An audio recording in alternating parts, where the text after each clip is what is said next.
Before we begin, I want to let everyone know that this is a true story. Not a single detail has been fabricated. During my first year of middle school, I developed a bit of a reputation as a wild child, and I've had several run-ins with our school's resource officer. One day when I was at home watching TV in the living room with my sister, someone rang the doorbell. This startled my younger sister because our parents weren't home. I was the oldest of 4 children, and despite my rebellious nature, I was still the big sister.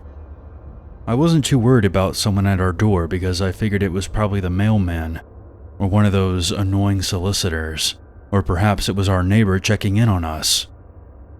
I went to the door and politely asked, "Who is it?" "Open up.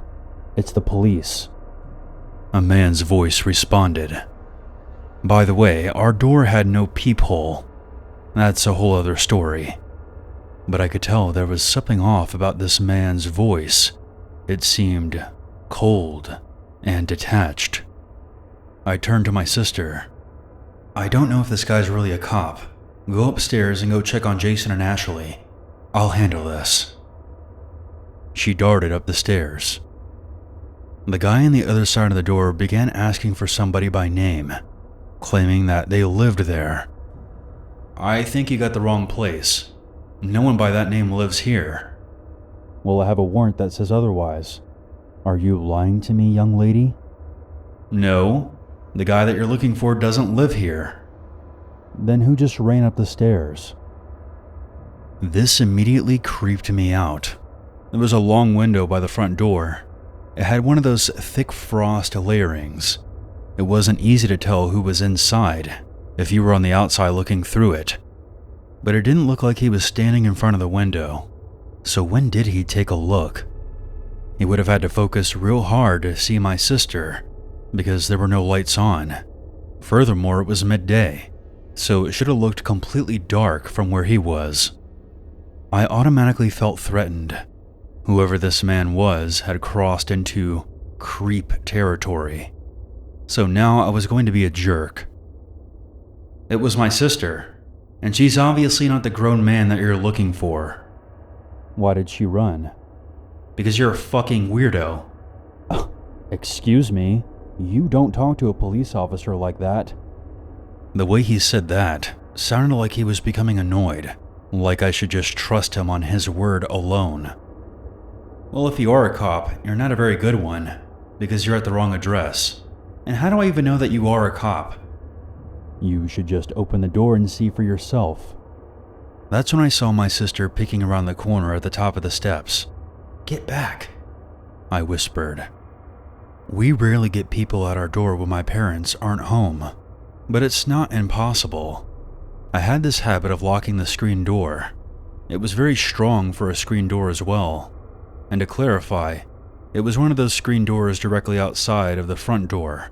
Our front porch was open. I figured I would take the risk and open the door, just to see if this man was really a cop. When I opened up, the man on the porch did look like a cop. His hand was on his gun, and he kept looking behind me as if he was searching for something. His behavior made me trust him even less. He began grilling me about my sister, trying to catch me in a lie. "Okay, so who really ran up those stairs?" "It was my sister. I already told you. How do I know it's your sister and not the person I'm looking for?"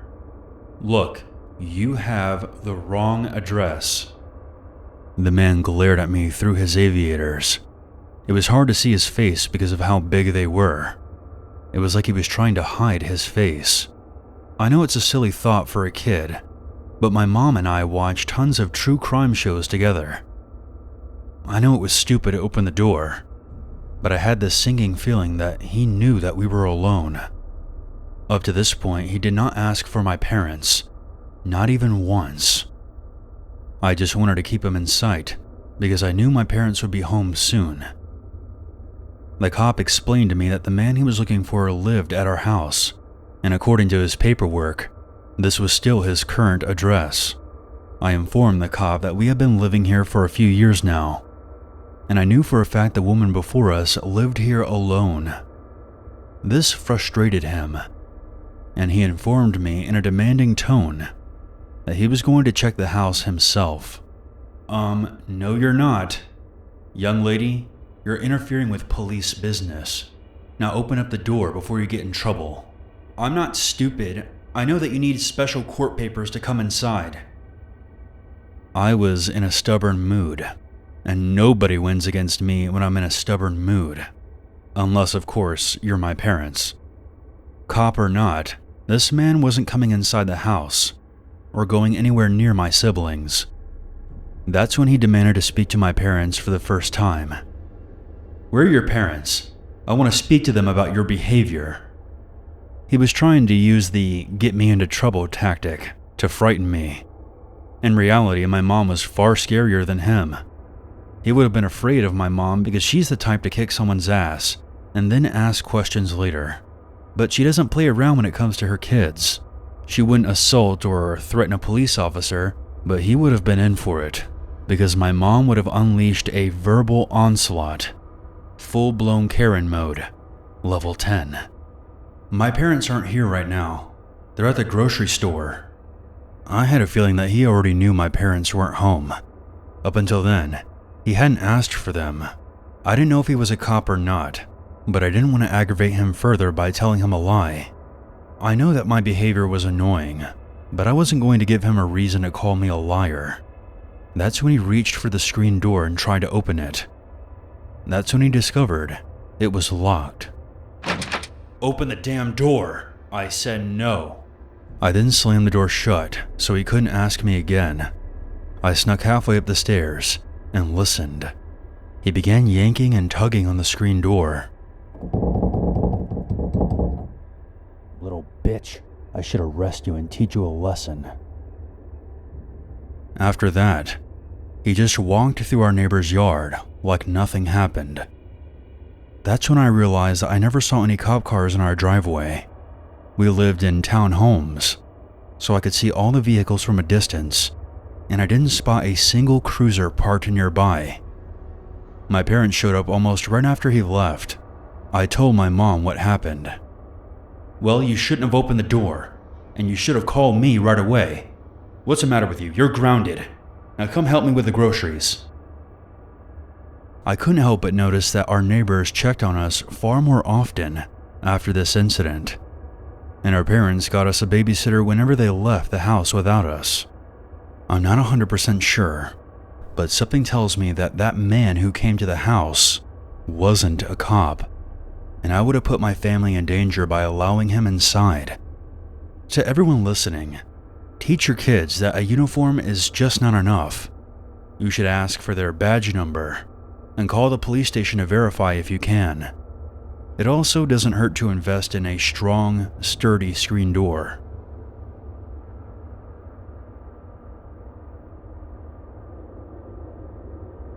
Earlier this year, I hiked through the Appalachian Trail, going northbound. It was an unbelievable experience I'll never forget. I've met so many great people along the way, and I've had many unforgettable experiences, including the one that you're about to hear. I was in Vermont, in an area called the Glastonbury Wilderness, which is located near the infamous Bennington Triangle. I was hiking alone at the time. The rest of my trail family, were all within a mile of each other. We were scheduled to meet up at a hostel that night. While I was hiking through the wilderness, I noticed that the forest and the mountain had fallen silent. No birds, no critters, even the wind had stopped.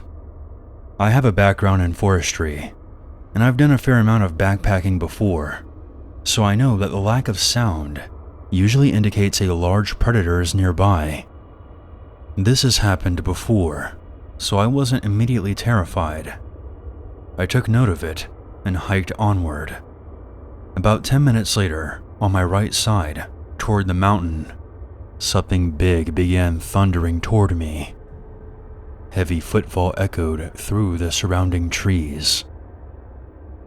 I stopped hiking at this point as I felt the hairs on my neck and arms stand up. I was looking through the trees, scanning the foliage to see if I could spot something. Maybe another 10 seconds went by when something at least 7 to 8 feet tall stood up and looked directly at me from behind some rocks and fallen tree trunks. I'll never forget how intense that primal fight-or-flight response was. "Fuck that noise," I said, as I hauled ass down the trail, making sure I made lots of noise while doing so, as you're supposed to do when bears are nearby. At that point, I assumed it was a bear. I caught up with one of my hiker friends, and she said that I looked pale and terrified. I told her that I was fairly certain I saw a bear maybe a quarter-mile back, and after calming me down a bit, we both began laughing, as this was my first bear encounter.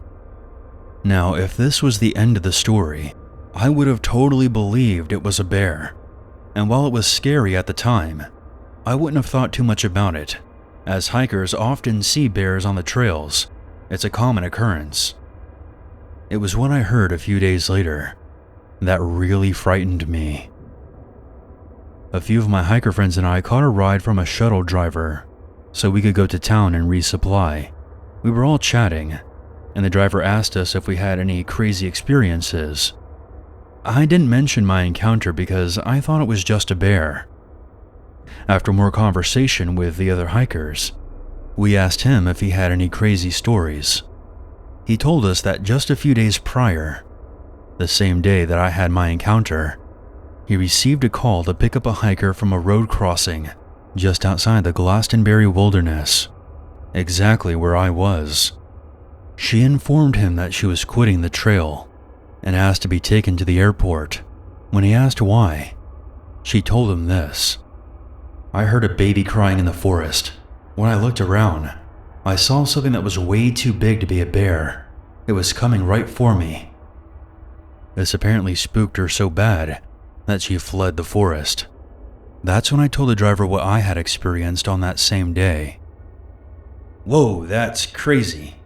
I'm glad you made it out of there alive. Listen, I've camped and hunted around this area all my life, and I can tell you that we really don't get much bears around here.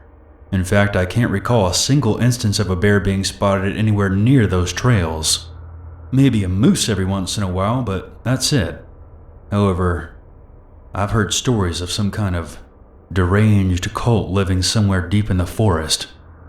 Over the years, many hikers have reported being stalked or attacked by people dressed in animal hides. The game wardens have never found anything, but still, I've heard too many stories just to dismiss it as a rumor." I'm not sure what would be scarier, seeing Bigfoot in the wilderness of New England, or seeing some psychopath dressed up as Bigfoot in the wilderness of New England. Either way, this is definitely one of my more memorable hiking stories.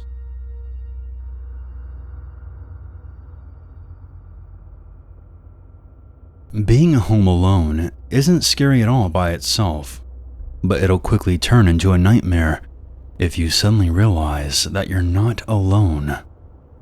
This story happened in early December of 2008. For context, I live in Calgary, Alberta. My name is Jack, and I was 15 years old when this happened. I have an older brother, who I'll refer to as Angelo. He was 22 at the time. My brother was staying the night at his girlfriend's house, meaning that I was home alone for the entire night. My parents were attending a wedding about 30 minutes away. They were too drunk to drive back home, so they called me to let me know that they would be staying the night at a hotel. Now, like most introverted teens, I was thrilled to have the place all to myself.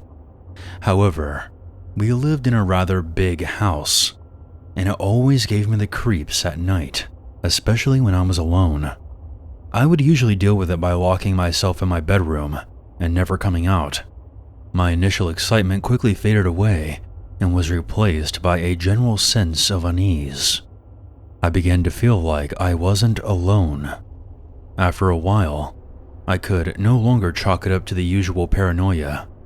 It genuinely felt like I was being watched. I tried distracting myself by playing video games, but the feeling did not go away. Eventually, I had to use the restroom. The upstairs bathroom in the hallway that I usually use was temporarily blocked by furniture while my parents' bathroom was being remodeled, leaving me no choice but to use the bathroom downstairs. So I made my way past the clutter and down the stairs. After relieving myself, I walked out. I then noticed something that made me freeze in place. In the darkness of my father's downstairs office, I noticed a dark figure staring back at me.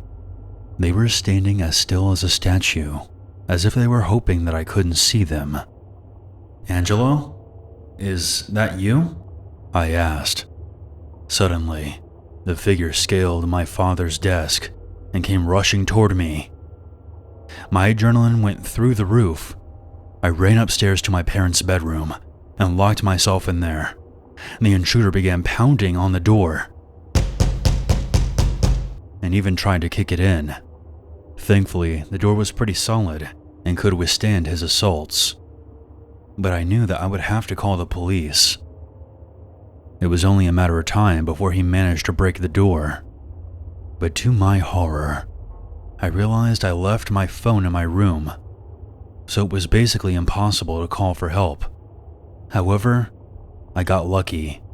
I heard several footsteps running up the stairs, followed by, "Drop the knife now and put your hands in the air." After some commotion, "It's the police. Is there anyone else here?" I carefully came out of my parents' bedroom, and there were several police officers in the hallway. They told me that our next-door neighbor had seen the intruder entering my house through the back door. They took my statement, arrested the intruder, and hauled him away. Later on, my parents came back.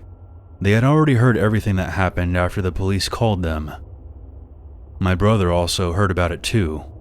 Angelo apologized for forgetting to lock the back door. I'm really glad that our next-door neighbor contacted the police. I might not be here otherwise. This experience has left me forever traumatized, to the point where I refuse to ever buy a house, even all these years later. I now live in a 2-bedroom apartment on the highest floor of my building, and I feel a lot safer for it.